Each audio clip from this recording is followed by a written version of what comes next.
नमस्कार मंडळी, क्रिशवीज व्लॉग या आपल्या चॅनलमध्ये आपल्या सर्वांचं अगदी मनापासून स्वागत आहे. जर तुमचं वय 50पेक्षा जास्त असेल तर तुम्हाला ही भावना चांगलीच ठाऊक असेल. सकाळी अंथरुणातून उठल्याबरोबर तुमच्या टाचेमध्ये अचानक तीव्र वेदना होतात. जिन्याची पहिली पायरी चढताना तुमचे गुडघे जणू तुमच्या शरीराला आधार देण्यास नकार देतात आणि रात्री जेव्हा तुम्हाला आराम करायचा असतो तेव्हा तुमचे पाय शांतपणे झोपूही देत नाही. मुंग्या येणं, पेटके येणं आणि इतकी तीव्र अस्वस्थता की तुम्हाला जाग येते. बऱ्याच लोकांना वाटतं की हा वृद्धत्वाचा एक सामान्य भाग आहे, पण असं नाही आहे. माझ्यावर विश्वास ठेवा, ही नैसर्गिक घटना नाही, हा तुमच्या शरीराकडून आलेला एक संकेत आहे. तुमच्या शरीरामध्ये काही अत्यावश्यक पोषक तत्वांची कमतरता आहे, याचा हा एक मूक इशारा आहे. हेच ते घटक आहेत जे तुमची हाडे मजबूत, तुमचे स्नायू लवचिक आणि तुमची पावले स्थिर ठेवतात. तुम्ही कदाचित हे व्यक्त करणार नाही, पण तुमच्या मनात खोलवर काही खऱ्या चिंता दडलेल्या आहेत. एक दिवस तुम्हाला चालण्या फिरण्यासाठी तुमच्या मुलांवर अवलंबून राहावं लागेल, ही भीती.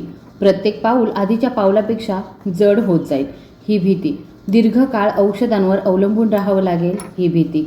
हे लक्षात घेण्यासारखं आहे की पूर्वी आपली वडीलधारी लोक 70 आणि 80 वर्षांचे असतानाही आरामात चालू शकत होते आणि कोणतीही तक्रार न करता दैनंदिन कामे करत होते.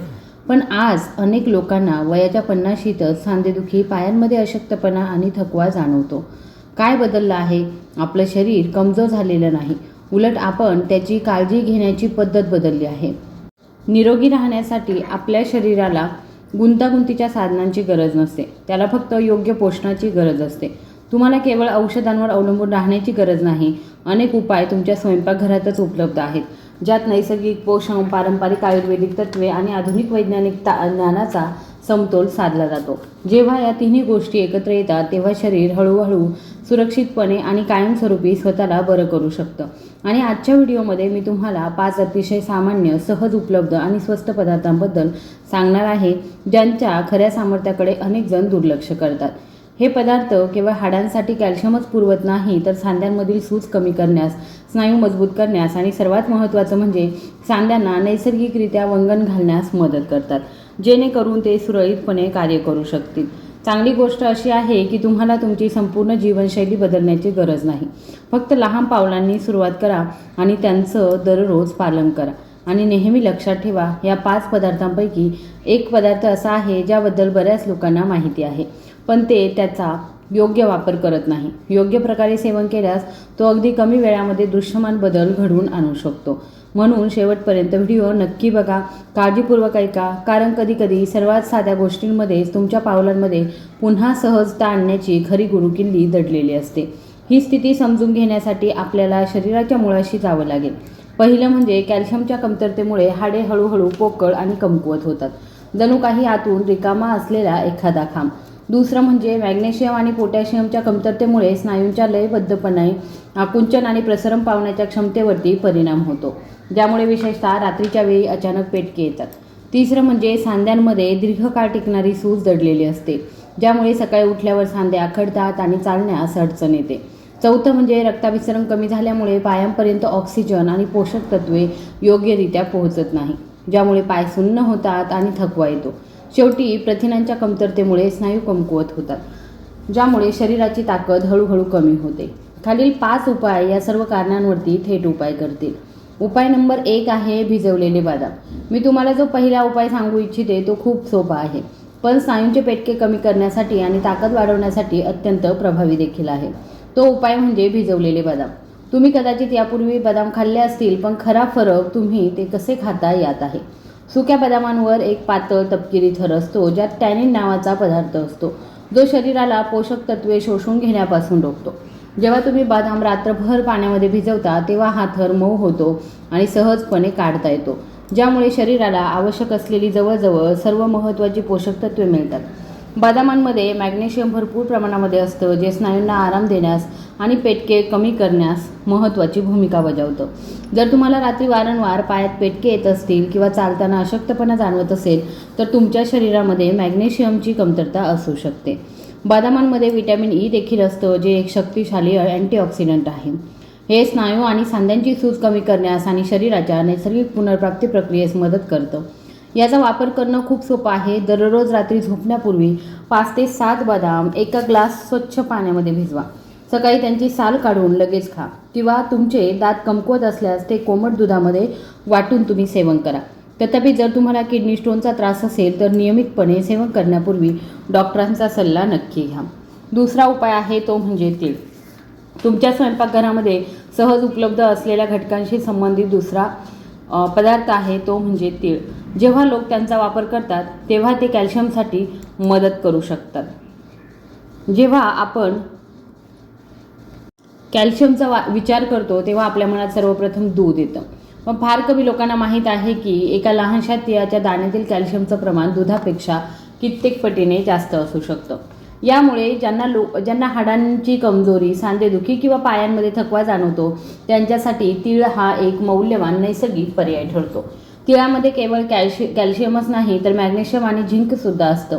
ही खनिजे शरीराला कॅल्शियम अधिक चांगल्या प्रकारे शोषून घेण्यास आणि नवीन हाडे तयार करण्यास मदत करतात. शिवाय तिळातील आरोग्यदायी फॅट सांध्यामधील सूज कमी करण्यास मदत करतात, ज्यामुळे विशेषतः सकाळी वेदना आणि ताठरपणापासून आराम मिळतो. जेव्हा शरीराला या पोषक तत्वांचा पुरेसा पुरवठा होतो तेव्हा हाडांची ताकद हळूहळू सुधारते आणि चालताना अधिक स्थिरता जाणवते.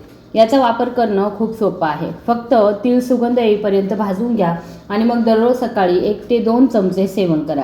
चांगल्या शोषणासाठी ते पूर्णपणे चावून खाणं आवश्यक आहे. जर तुम्ही ते तसे खाऊ शकत नसाल तर तुम्ही ते सॅलडवर शिंपडू शकता किंवा दह्यामध्ये मिसळू शकता. तथापि ज्यांची पचनसंस्था कमकुवत आहे त्यांनी कमी प्रमाणामध्ये सुरुवात करावी, जेणेकरून त्यांचं शरीर हळूहळू जुळवून घेऊ शकेल. उपाय नंबर 3 आहे ते म्हणजे मेथी. सर्वात महत्त्वाची. आता आपण अशा उपायाकडे येऊया ज्याकडे तुम्ही विशेष लक्ष द्यावं असं मला वाटतं. कारण आज मी तुमच्यासोबत शेअर करत असलेल्या सर्व सुपरफूड्सपैकी हे सर्वात शक्तिशाली आहे. मेथी, जिला बडीशेप म्हणूनही ओळखलं जातं. बऱ्याच लोकांना मेथीबद्दल माहिती आहे, पण तिचा योग्य प्रकारे आणि योग्य वेळी वापर करण्याचे खरे फायदे त्यांना पूर्णपणे समजत नाही. या लहान पिवळ्या बियांमध्ये सॅपोनिन नावाचं एक नैसर्गिक संयुग असतं जे सूज कमी करण्यासाठी खूप प्रभावी मानलं जातं. हे सांध्यांमधील लपलेली सूज शांत करण्यास मदत करतं. हीच ती सूज आहे ज्यामुळे हालचाली दरम्यान वेदना आणि ताठरपणा येतो. इतकंच नाही तर मेथी शरीरातील सांध्यांमध्ये असलेल्या द्रव्याला, जो एक नैसर्गिक वंगण आहे, टिकून ठेवण्यास आणि सुधारण्यास देखील मदत करते.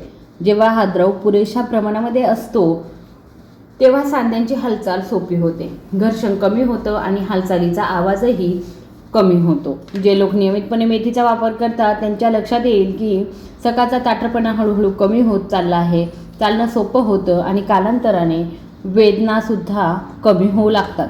याचा वापर करणं खूप सोपं आहे. दररोज रात्री 1 चमचा मेथीचे दाणे 1 ग्लास पाण्यामध्ये भिजवा. सकाळी उठल्याबरोबर ते पाणी प्या आणि नंतर दाणे व्यवस्थितरित्या चावून खा, जेणेकरून ते शरीरामध्ये चांगल्या प्रकारे शोषले जातील. तथापि जर तुम्हाला रक्तातील साखर किंवा रक्तदाबाची समस्या असेल आणि तुम्ही औषध घेत असाल तर ते नियमितपणे घेण्यापूर्वी तुमच्या डॉक्टरांचा सल्ला घ्या, जेणेकरून ते तुमच्यासाठी, शरीरासाठी सुरक्षित आणि योग्य आहे याची खात्री होईल. उपाय नंबर 4 आहे हळदीचं दूध आणि काळी मिरी.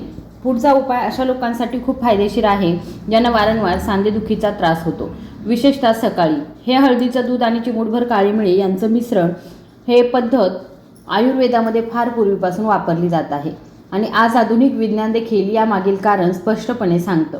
हळदीमध्ये कर्क्युमिन नावाचं एक नैसर्गिक संयुग असतं जे शरीरातील सूज कमी करण्यास मदत करतं. जेव्हा सूज नियंत्रणात येते तेव्हा वेदना आणि सांधेदुखी हळूहळू कमी होते. तथापि एक महत्त्वाची गोष्ट जी बऱ्याच लोकांना माहीत नसते ती म्हणजे हळदीतील कर्क्युमिन एकटं घेतल्यास शरीरामध्ये सहजपणे शोषलं जात नाही. म्हणूनच त्यात काळी मिरी घातली जाते. काळी मिरीमध्ये पायपेरिन नावाचं एक संयुग असतं जे कर्क्युमिनचं शोषण लक्षणीयरित्या वाढवतं, ज्यामुळे शरीराला हळदीचे फायदे पूर्णपणे मिळवता येतात. याचा वापर करणं खूप सोपं आहे. अर्धा चमचा हळद पावडर घ्या, त्यात चिमूटभर काळी मिरी घाला आणि 1 कप कोमट दुधामध्ये घालून चांगलं ढवळून घ्या. हे झोपण्यापूर्वी पिणं उत्तम. या सवयीमुळे दिवसभराच्या कामानंतर सांध्यांना आराम तर मिळतोच, पण रात्री शरीराला अधिक चांगल्या प्रकारे आराम मिळण्यासही मदत होते. तथापि जर तुम्ही नियमितपणे कोणतंही औषध घेत असाल तर ते तुमच्यासाठी सुरक्षित आहे. याची खात्री करण्यासाठी दीर्घकाळ वापरण्यापूर्वी डॉक्टरांचा सल्ला घेणं उत्तम आहे. 5 नंबरला आहे मोड आलेले चणे. हा पुढचा उपाय अनेकदा दुर्लक्षित केल्या जाणाऱ्या एका कारणावरती उपाय करतो प्रथिनांची कमतरता आणि ॲनिमिया हे दोन्ही घटक हळूहळू स्नायूंना कमकुवत करतात आणि शरीराला लवकर थकवतात. ही स्थिती नैसर्गिकरित्या सुधारण्यासाठी मोड आलेले चणे हा एक उत्तम पर्याय आहे. जेव्हा चणे भिजवून त्यांना मोड येतात तेव्हा त्यातील पोषक तत्वांची रचना बदलते, ज्यामुळे शरीर त्यांना भिजवलेल्या अवस्थेपेक्षा अधिक सहजपणे शोषून घेऊ शकतं. अंकुरित चण्यांमध्ये वनस्पतीजन्य प्रथिने भरपूर प्रमाणामध्ये असतात, जी स्नायूंची दुरुस्ती करण्यास आणि त्यांना मजबूत करण्यास मदत करतात, ज्यामुळे तुमचे पाय अधिक स्थिर आणि मजबूत वाटू लागतात. त्यातील लोहाचं प्रमाण सुधारण्यासही मदत होत असते. शरीराच्या विविध भागांना होणारा ऑक्सिजनचा पुरवठा सुधारतं आणि पायांमधील थकवा आणि मुंग्या येणं कमी करतं. हे बनवणं खूप सोपं आहे. चणे रात्रभर पाण्यामध्ये भिजवून ठेवा, पाणी काढून टाका आणि लहान कोंब येईपर्यंत ओलसर वातावरणामध्ये साठवून ठेवा. वापरण्यापूर्वी त्यांना हलकंसं वाफवून घेणं हे उत्तम आहे, जेणेकरून ते सहज पचतात. तुम्ही ते सॅलडमध्ये मिसळू शकता किंवा नाश्त्यासोबत घेऊ शकता, पण ते पूर्णपणे कच्चे खाऊ नये याची काळजी घ्या, कारण यामुळे पचनाच्या समस्या उद्भवू शकतात, विशेषतः वृद्धांमध्ये. 5 मुख्य पदार्थांव्यतिरिक्त आणखी चांगले परिणाम मिळवण्यासाठी काही लहान दैनंदिन सवयी अवलंबल्या जाऊ शकतात. उदाहरणार्थ, तुम्ही तुमच्या दिवसाची सुरुवात एक पिकलेलं केळ आणि काही भिजवलेल्या मनुक्यांनी करू शकता. हे मिश्रण रक्ताभिसरण सुधारण्यास मदत करतं, ज्यामुळे चालताना तुमचे पाय हलके वाटतात. बीटरूट देखील एक उत्तम पर्याय आहे, कारण ते शरीरातील नायट्रिक ऑक्साईडचं उत्पादन वाढवतं, ज्यामुळे स्नायू आणि सांध्यांकडे होणारा रक्तप्रवाह सुधारतो. या व्यतिरिक्त दररोज 15 ते 20 मिनिटे हलकं चालल्याने सांध्यांची लवचिकता टिकून राहण्यास आणि ताठरपणा कमी होण्यास मदत होते. पुरेसं पाणी पिणं देखील खूप महत्त्वाचं आहे. दिवसातून सुमारे 8 ते 10 ग्लास, कारण पाणी सांध्यांमधील द्रव टिकून ठेवण्यास मदत करतं. शेवटी सकाळच्या उन्हामध्ये थोडा वेळ घालवायला विसरू नका, ज्यामुळे शरीराला व्हिटॅमिन डी तयार करण्यास आणि कॅल्शियमचे शोषण सुधारण्यास मदत होते. जेव्हा तुम्ही या सर्व गोष्टी एकत्र करता तेव्हा एक अत्यंत महत्त्वाची गोष्ट स्पष्ट होते. तुम्हाला होणारी वेदना हे केवळ वाढत्या वयाचं लक्षण नाही. कधीकधी हे दीर्घकालीन पौष्टिक कमतरतेचा परिणाम असतो. चांगली बातमी ही आहे की जेव्हा तुम्ही स्वतःचं योग्य पोषण करण्यास सुरुवात करता तेव्हा तुमच्या शरीरामध्ये सुधारणा होऊ शकते. हे एका दिवसामध्ये किंवा 2 दिवसांमध्ये होत नाही, तर लहान लहान पावलांनी शरीर हळूहळू सकारात्मक प्रतिसाद देतं. चालण्यातील हलकेपणा, उठण्या बसण्याची सहजता हे सर्व तुम्ही सातत्य राखल्यास पुन्हा मिळवता येतं. 50 ते 80 वयोगटातील लोकांसोबत काम करण्याच्या माझ्या 7 वर्षांच्या अनुभवामध्ये मी हे पाहिलं आहे की केवळ औषधांवर अवलंबून न राहता ज्यांनी आपली जीवनशैली आणि आहार बदलला त्यांना सर्वोत्तम परिणाम मिळाले आहेत. त्यांनी लहान लहान पावलांनी सुरुवात केली, सातत्य राखलं आणि सुमारे 30 ते 40 दिवसांमध्ये त्यांना त्यांच्या शरीरात सकारात्मक बदल जाणवले. हा काही चमत्कार नाही आहे, तर सातत्य आणि आपल्या शरीराच्या योग्य समाजाचा परिणाम आहे. जर तुम्हाला ही माहिती उपयुक्त वाटली असेल तर कृपया व्हिडिओला लाईक, शेअर आणि चॅनलला सबस्क्राईब करायला विसरू नका. धन्यवाद.